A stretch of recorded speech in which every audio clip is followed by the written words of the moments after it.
आज हम plant anatomy part 2 पढ़ेंगे। पिछले वीडियो में मैंने आपको पढ़ाए थे कि प्लांट टिश्यूज़ कितने टाइप्स के होते हैं। तो मैंने आपको बताया था कि टाइप टिश्यूज़ जो प्लांट टिश्यूज़ हैं वो 2 टाइप्स के होते हैं। एक मेरिस्टेमेटिक टिश्यूज़ होता है और एक परमानेंट टिश्यूज़ होता है। तो मेरिस्टेमेटिक टिश्यूज़ हम पढ़ चुके हैं। मैंने आपको अच्छे से पढ़ाया था कि मेरिस्टेमेटिक टिश्यूज़ क्या होते हैं, जो कि डिवाइड होने का काम करते हैं और प्लांट की ग्रोथ में हेल्प करते हैं। और जो परमानेंट टिश्यूज़ होते हैं वो परमानेंट हो चुके हैं, मतलब अब उनमें डिवाइडेशन की कोई प्रोसेस नहीं होती। ये जो परमानेंट टिश्यूज़ होते हैं ये 2 टाइप्स के होते हैं, एक सिंपल और एक कॉम्प्लेक्स।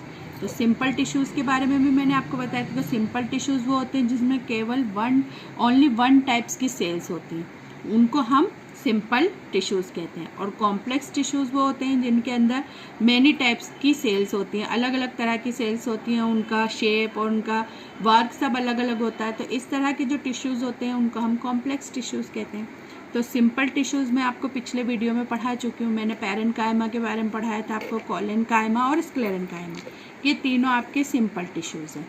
इसमें बताया था जो पैरेन्काइमा है वो आपकी लिविंग सेल्स हैं, कोलेनकाइमा भी आपकी लिविंग सेल्स है और स्क्लेरेन्काइमा आपकी डेड सेल्स होती हैं। पैरेन्काइमा आपकी कभी कभी क्या करती हैं, वापस से ग्रोथ करने का काम कर सकती हैं और ये आइसोडायमेट्रिक होती हैं, ये सिक्रेशन का काम करती हैं। इनके सारे वर्क भी मैंने आपको पिछले वीडियो में बताए थे। और जो कोलेनकाइमा होती हैं वो पैरेन्काइमा को सपोर्ट करती हैं और स्क्लेरेन्काइमा भी पैरेन्काइमा को सपोर्ट करती हैं, यानी ये दोनों का काम जो होता है वो सपोर्ट करने का होता है। तो ये सिंपल टिश्यूज़ के बारे में हम पिछले वीडियो में अच्छे से पढ़ चुके हैं। आज हमको पढ़ना है कॉम्प्लेक्स टिश्यू। तो कॉम्प्लेक्स टिश्यूज़ में पढ़ना है हमको जाइलम और फ्लोएम के बारे में पढ़ना है कि जाइलम और फ्लोएम क्या होते हैं। थोड़ा थोड़ा तो आपको पता होगा कि जाइलम और फ्लोएम का क्या काम है। जाइलम और फ्लोएम दोनों क्या काम करते हैं। जाइलम रूट्स से पानी को एब्जॉर्ब करके प्लांट के अनदर पार्ट्स में पहुंचाते हैं। और फ्लोएम क्या काम करता है, जो लीव्स जो फोटोसिंथेसिस की प्रोसेस करती हैं और उसमें जो फूड या ग्लूकोज बनाती हैं उसको क्या करते हैं, प्लांट के अनदर पार्ट में सप्लाई करते हैं। तो इस तरह से जाइलम और फ्लोएम जो दोनों टिश्यूज़ हैं वो ट्रांसपोर्टेशन का काम करते हैं। तो अब हम एक एक करके जाइलम और फ्लोएम को समझेंगे। जाइलम के हम टाइप्स देखेंगे, इसी तरह हम फ्लोएम के टाइप्स देखेंगे और किसका क्या वर्क है ये समझेंगे। तो सबसे पहले हम पढ़ेंगे जाइलम। आपका जो जाइलम होता है वो 4 प्रकार का होता है, vessels xylem, ट्रैकेट xylem, parenchyma xylem और फाइबर जाइलम। अब मैं आपको इसको स्ट्रक्चर से समझाती हूँ। पहले हम जाइलम और फ्लोएम का स्ट्रक्चर देख लें।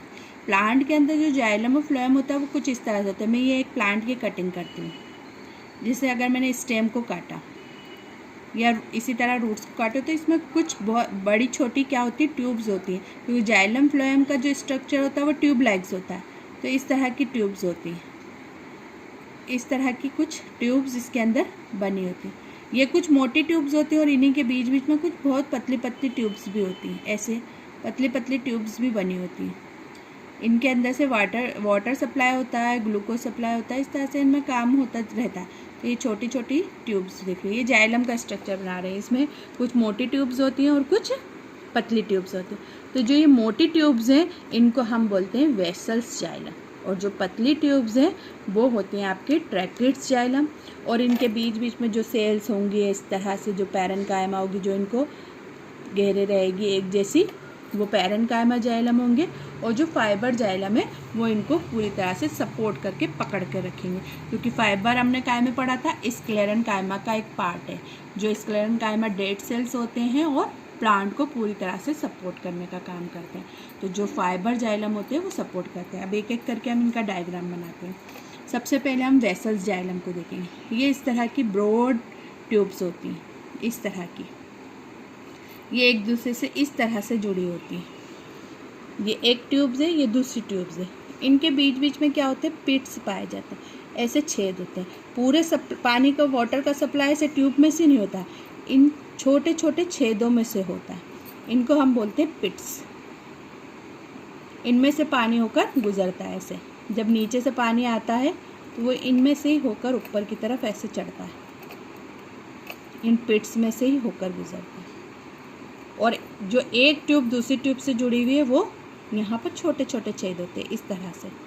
तो ये 2 या 3 छेद होते हैं जिसमें से ये एक ट्यूब दूसरी ट्यूब से, जो यानी जब पानी नीचे रूट से, ये रूट से यहाँ से पानी को एब्जॉर्ब किया तो इन पेट से होता हुआ पानी ऊपर की तरफ चढ़ता है। तो इस ट्यूब से चढ़ा, अब इस ट्यूब से नेक्स्ट ट्यूब में जाने के लिए छोटे छोटे छेद बने होते हैं, इनमें से पानी होकर गुजरता है और फिर अगले ट्यूब में जाता है और अगले ट्यूब की पिट्स में से होता जाता है। इस तरह से एक के ऊपर ये सारे वेसल्स जुड़े होते हैं और वाटर सप्लाई का वर्क करते हैं,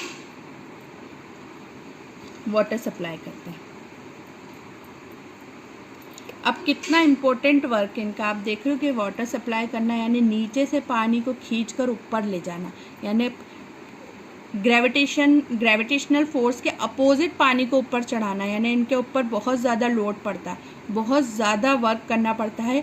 तो अगर ये जो आपकी वेसल्स हैं अगर ये कमज़ोर होंगी तो ये क्या होंगी, टूट जाएंगी या फट जाएंगी।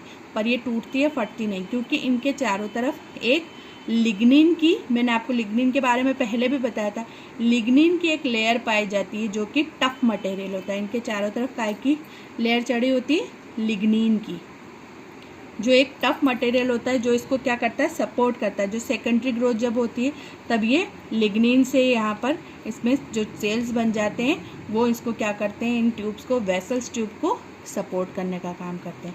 और देखो इनके जो ऊपर का मुंह, इनका जो माउथ है, ये दो ट्यूब्स आपस में ओपन रहती हैं, यानी खुली हुई होती है। तो ये आपका वेसल जाइलम का डायग्राम होता है और इनमें वाटर सप्लाई होता है। अब हम ट्रैकिड्स को देखेंगे। ट्रैकिड्स क्या होती है, जो मैंने ये इसके अंदर जाइलम फ्लोएम का स्ट्रक्चर बनाया था, ये जो ब्रॉड ट्यूब बनाई थी इनको वेसल्स बताया था, और ये जो पतली पतली ट्यूब्स बनाई है मैंने इनको ही हम ट्रैकिड्स बोलते हैं। ये इनका स्ट्रक्चर कुछ इस तरह की, ये भी वाटर सप्लाई का ही काम करती है और ये कुछ इस तरह से होती है, पतली पतली ट्यूब्स होती हैं और एक ट्यूब दूसरी ट्यूब से इस तरह से जुड़ी हुई होती है, लेटरली जुड़ी होती है। देखो इनमें एक के नीचे एक जुड़ी हुई दिख रही है, इसमें एक की साइड में जुड़ी हुई दिखती है और इनके अंदर भी छोटे छोटे पिट्स पाए जाते हैं इस तरह से, इनमें भी ऐसे पिट्स पाए जाते हैं और इन्हीं पिट्स में से होकर पानी क्या होता है, ऐसे ऐसे ऐसे ऐसे होकर इस वाली से होता हुआ इसमें ट्रांसफ़र हो जाता है। तो इनको हम बोलते हैं पिट्स। तो ये छोटी ट्यूब्स होती हैं, ये भी वाटर सप्लाई का काम करती हैं और ये फ्यूजी फॉर्म शेप की होती हैं और इनमें पिट्स के माध्यम से ही क्या होता है, वाटर का सप्लाई होता है, यानी ये इस तरह से जुड़ी रहती हैं। इनको हम बोलते हैं ट्रैकिड्स जाइलम। और पैरेन्काइमा तो आपको पता ही है कैसे टिश्यूज़ होते हैं, इस तरह से आइसोमेट्रिक होते हैं, ये सब एक जैसी सेल्स होती है, सिंपल टिश्यूज़ हैं। ये हमने सिंपल टिश्यूज़ में पढ़ा था पैरेन्काइमा। आइसोमेट्रिक है, इनके बीच में इंटरमोलिकुलर स्पेस भी पाया जाता है। और ये क्या क्या काम करती हैं आपको पता है, ये स्टोरेज का काम करती हैं, सिक्रेशन का काम करती हैं, ये सारे काम इन्हीं के ही हैं। सिक्रेशन करना, फूड स्टोरेज करना, ये सब जाइलम के। और ये कहाँ पाई जाती है, जो आपकी वेसल्स और ट्रैकिड्स है इनके आसपास अरेंज होती है, जैसे मैंने अभी आपको बताया। और इसी तरह जो आपके फाइबर जाइलम से, ये भी आपके जाइलम में सबसे ज़्यादा, क्योंकि ये स्क्लेरेन्काइमा के बने होते हैं, ये सबसे ज़्यादा इनको सपोर्ट करते हैं। तो इस तरह से हमने आपका जाइलम का स्ट्रक्चर देखा कि कितने टाइप्स के जाइलम होते हैं और उनका क्या वर्क होता है। एक याद करने वाली बात और है इसमें, देखिए ये बहुत हार्ड है, ये भी बहुत हार्ड है और फाइबर तो होते ही डेड है, यानी कि ये भी डेड है, ये भी डेड है और ये भी डेड है, यानी वेसल्स जाइलम भी आपका डेड होता है, ट्रैकिड्स भी आपका डेड होता है, क्योंकि इन सबको पानी ऊपर चढ़ाना है और पानी ऊपर चढ़ाने के लिए इनको बहुत मजबूत होना, अगर ये थिन वॉल के होंगे तो टूट फूट जाएंगे, इसलिए इनको मजबूत होना बहुत ज़रूरी है। इसलिए वेसल्स जाइलम भी डेड होता है, ट्रैकिड्स भी जाइलम भी आपका डेड होता है, सिर्फ पैरेन्काइमा ही आपका लिविंग होता है। और फाइबर जाइलम तो बना ही होता है स्क्लेरेन्काइमा का, इसलिए ये तो होता ही डेड है, ये तो करता ही सपोर्ट का काम है, ये सपोर्ट का काम करता है। ये भी वाटर सप्लाई करता है। मैं सबके नीचे इनके वर्क लिख देती हूँ। और ये क्या काम करता है, स्टोरेज और सिक्रेशन।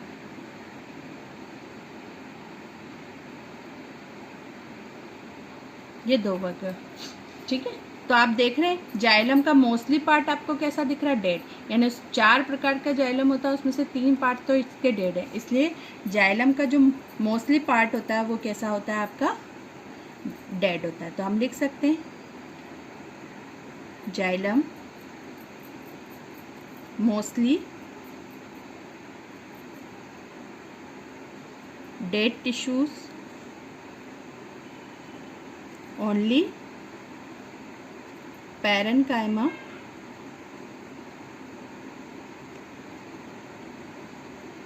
Is living.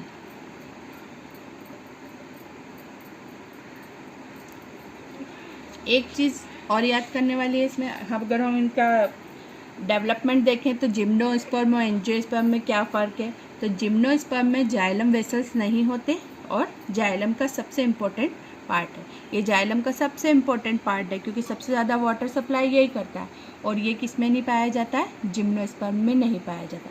बाकी सारे फाइबर्स आपके जिम्नोस्पर्म में पाए जाते हैं और ये चारों फाइबर्स एंजियोस्पर्म में पाए जाते हैं। सिर्फ जिम्नोस्पर्म में क्या नहीं पाया जाता आपका, वेसल्स जाइलम, यानी कि ब्रॉड वाली ट्यूब्स जो होती हैं वो जिम्नोस्पर्म में प्रेजेंट नहीं होती, एब्सेंट होती। तो नीट में क्वेश्चन पूछ लेते हैं कभी कभी के जिम्नोस्पर्म और एंजियोस्पर्म में अगर आपको डिफरेंट पूछ लें कि उनके जाइलम में क्या फ़र्क है, क्या डिफरेंस है, तो आप बताएंगे कि उनमें जिम्नोस्पर्म में वेसल जाइलम एब्सेंट होता है, यानी जिम्नोस्पर्म में जो वाटर सप्लाई का काम है वो सिर्फ ट्रैकिड्स द्वारा ही होता है। बाकी पैरेन्काइमा और फाइबर जाइलम तो जिम्नोस्पर्म में भी होते हैं। तो मैंने आपको ये जाइलम टिश्यूज़ पढ़ाया। अब हम पढ़ेंगे फ्लोएम के बारे में। अब हम फ्लोएम के बारे में पढ़ें। फ्लोएम का क्या काम है, जो लीफ आपका ग्लूकोज बनाती है उसको क्या करती है, वो प्लांट के अनादर पार्ट्स में उनको ट्रांसपोर्ट करती है। तो जो फ्लोएम का वर्क है वो बाई डायरेक्शनल होता है, यानी लीफ में जो ग्लूकोज बन रहा है वो नीचे रूट तक भी जा रहा है, और जो प्लांट के ऊपर की जो न्यू लीव्स हैं, नई नई जो लीव्स होती हैं, उनको भी फ्लोएम क्या करता है, फूड ट्रांसपोर्ट करता है, यानी खाना पहुंचाने का काम करता है। फ्लोएम भी आपके 4 टाइप्स के होते हैं, sieve tube, companion tube, parenchyma और फाइबर। फ्लोएम का जो वर्क होता है वो जाइलम से थोड़ा कम होता है, क्योंकि जाइलम को क्या करना होता है, नीचे ग्रेविटेशनल फोर्स के अपोजिट पानी को ऊपर चढ़ाना होता है, इसलिए उसको हार्ड वर्क करना होता है, इसलिए वो ज़्यादा क्या होती है, मजबूत होती हैं। और मजबूत होने के लिए उनको क्या करना पड़ता है, उनको बहुत ज़्यादा सपोर्ट की ज़रूरत होती है। तो उनका जो मोस्टली पार्ट होता है वो डेड होता है। और फ्लोएम का काम इतना हार्ड वर्क वाला नहीं होता, इसको सिर्फ क्या करना है, जो ऊपर खाना बना उसको नीचे ट्रांसपोर्ट करना, और इसको टाइम से, पानी तो कंटिन्यू ऊपर चढ़ता रहता है, पर जो खाना है या फूड है वो टाइम से क्या होता है, ट्रांसपोर्ट होता है। तो इसलिए इसका वर्क ज़्यादा नहीं है, इसलिए इसका जो मोस्टली पार्ट होता है वो लिविंग होता है। जाइलम का जो मोस्टली पार्ट होता है वो कैसा होता है, डेड होता है। तो फ्लोएम का मोस्टली पार्ट क्या होता है, लिविंग होता है। अब यहाँ पर होती है आपका जो फ्लोएम के 4 टाइप्स हैं वो है sieve tube, companion tube, parenchyma, fibre. ये दोनों तो जाइलम जैसे ही सेम ही है। अब यहाँ पर सीव ट्यूब और कंपेनियन ट्यूब का क्या काम है, तो सीव ट्यूब, सीव का मतलब ही समझ में आ रहा है, सीव का मतलब होता है छन्नी, यानी छन्नी जैसा इसका जो स्ट्रक्चर होगा वो छन्नी जैसा होगा, यानी इसमें 6 होंगे। तो देखते हैं हम इसको सीव ट्यूब बनाते हैं अपन। देखिए ये भी इस तरह से ब्रॉड होती है, ये इस तरह से जुड़ी होती है सीव ट्यूब्स। ये एक सीव ट्यूब से, ये दूसरी सीव ट्यूब से, इसी तरह यहाँ पास में और सीव ट्यूब्स लगी होती हैं।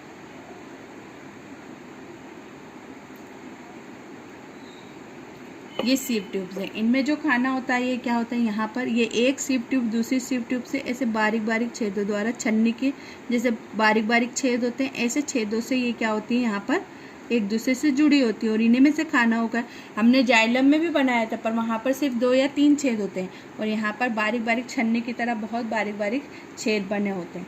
इसको हम बोलते हैं सीव प्लेट।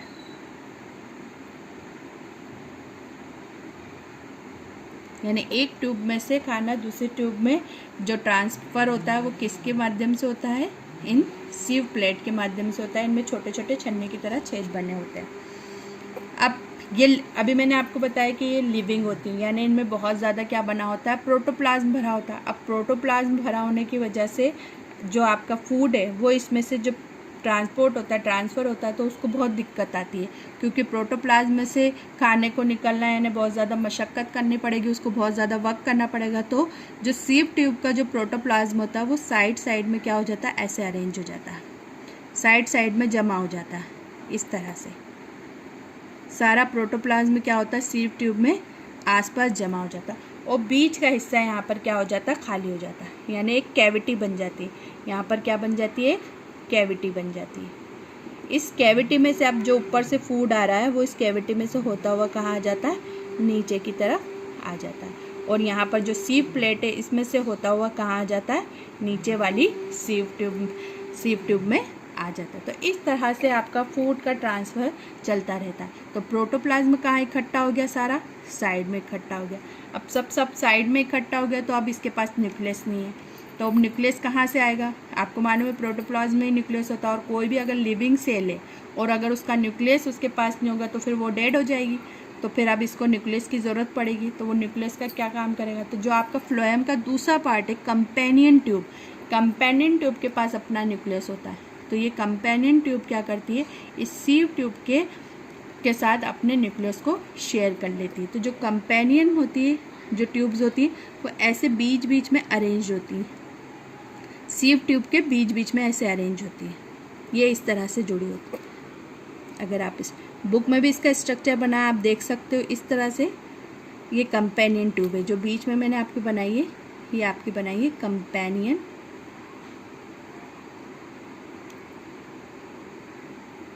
इनके पास अपना न्यूक्लियस होता है। ये इस न्यूक्लियस को इस सीव ट्यूब के साथ क्या कर लेती है, शेयर कर लेती है। यानी जो वर्क न्यूक्लियस के होते हैं वो सब जो परफॉर्म करता है वो कंपेनियन ट्यूब के लिए भी परफॉर्म करता है और सीव ट्यूब के लिए भी परफॉर्म करता है। अब ये जो कंपेनियन ट्यूब्स है इस सीव ट्यूब के साथ किसके साथ जुड़ी होती है, यहाँ पर बीच बीच में क्या पाए जाते हैं, पिट्स, ऐसे छोटे छोटे छेद पाए जाते हैं जो इससे क्या होते हैं, ये कनेक्टेड होती है। ये सीव कंपेनियन सेल और सीव सेल आपस में किसके द्वारा कनेक्टेड होते हैं, पिट्स द्वारा। पिट्स के द्वारा ये दोनों एक दूसरे से कनेक्टेड होते हैं। यानी ये इसके न्यूक्लियस का जो भी वर्क के जो भी खाना ट्रांसपोर्ट करना है इधर से उधर इन पिट्स के माध्यम से कहाँ चला जाता है, सीव ट्यूब में चला जाता है। तो इस तरह से आपका सीव ट्यूब और कंपेनियन ट्यूब दोनों मिलकर क्या करते हैं, अपना खाना ट्रांसपोर्टेशन का काम करते हैं। और पैरेन्काइमा का काम तो वही है, आपका सपोर्ट करने का। इस तरह का स्ट्रक्चर होता है जो इनके आसपास आपको जो सेल्स मिलेंगे वो सब आपके क्या मिलेंगे, पैरेन्काइमा मिलेंगे। इस तरह से अरेंज रहते हैं चारों तरफ पूरे इसमें। तो ये पैरेन्काइमा हो गया, इसका वही काम है आपका, इसमें भी वही काम है, इसमें स्टोरेज का काम है और सिक्रेशन का काम है। और फाइबर का काम, फाइबर फ्लोएम का क्या काम है, सपोर्ट का। इसमें सीव ट्यूब, कंपेनियन ट्यूब और पैरेन्काइमा मोस्टली सब तीनों क्या है, आपकी लिविंग है। सिर्फ फाइबर ही सपोर्ट का काम करती है, इसलिए डेड है। इसलिए फ्लोएम को हम कह सकते हैं इसको कि लिविंग होता है। और जाइलम जो था वो आपका डेड था, बाकी फ्लोएम आपका लिविंग है। अब इसी जैसे हमने जिम्नोस्पर्म और एंजियोस्पर्म का डिफरेंस देखा था कि जिम्नोस्पर्म में क्या नहीं पाया जाता है, वहाँ पर वेसल्स जाइलम नहीं पाया जाता है। इसी तरह से आपके जब जिम्नोस्पर्म में सीव ट्यूब और कंपेनियन ट्यूब भी नहीं पाई जाती, ये दोनों उसमें नहीं पाए जाते। तो अब जिम्नोस्पर्म में जो फूड का ट्रांसफ़र वो कैसे होगा, क्योंकि ना उसमें सीव ट्यूब है और ना उसमें कंपेनियन ट्यूब है। ये दोनों किस में एब्सेंट होते हैं, आपके जिम्नोस्पर्म में एब्सेंट होते हैं। तो अब वहाँ पर सीड फॉर्मेशन, सीड ट्रांसपोर्टेशन का काम कौन करेगा, तो जिम्नोस्पर्म में जो फूड ट्रांसपोर्टेशन का जो काम करता है वो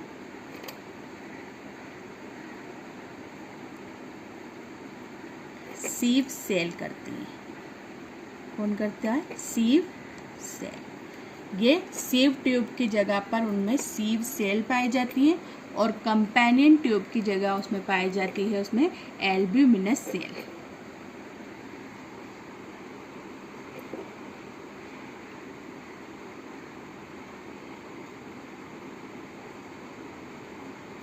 सीव ट्यूब की जगह सीव सेल और कंपेनियन ट्यूब की जगह एल्ब्यूमिनस सेल पाई जाती है। ये दोनों फूड ट्रांसपोर्टेशन का काम करते हैं, किसके अंदर, जिम्नोस्पर्म के अंदर, क्योंकि जिम्नोस्पर्म में सीव ट्यूब और कंपेनियन ट्यूब दोनों एब्सेंट होती हैं। और अगर हम मोनोकोट की बात, मोनोकोट और डाइकोट की बात करें तो जो मोनोकोट आपका प्लांट है उसमें फ्लोएम पैरेन्काइमा भी क्या होता है, एब्सेंट होता है। एंजियोस्पर्म के, हम सिर्फ एंजियोस्पर्म की बात, अगर हम सिर्फ जिम्नोस्पर्म और एंजियोस्पर्म की बात करें तो जिम्नोस्पर्म में सीव ट्यूब और कंपेनियन ट्यूब एब्सेंट होता है, और सीव ट्यूब की जगह उसमें सीव सेल होते हैं, और कंपेनियन ट्यूब की जगह एल्ब्यूमिनस सेल होते हैं। और अगर हम खाली एंजियोस्पर्म की बात करें, एंजियोस्पर्म में डाइकोट और मोनोकोट दोनों की बात करें, तो जो मोनोकोट होता है उसमें पैरेन्काइमा फ्लोएम एब्सेंट होता है। ठीक है, तो मैं यहाँ पर लिख देती हूँ एंजियोस्पर्म के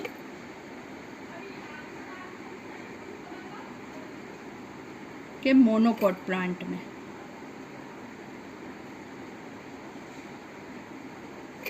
क्या एब्सेंट होता है आपका, फ्लोएम पैरेन्काइमा।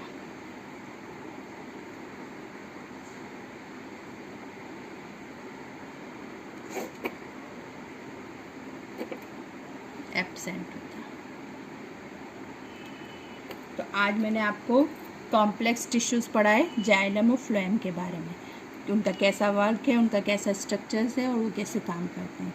ठीक है, इसमें अगर कोई दिक्कत हो तो आप मुझे कमेंट्स करें।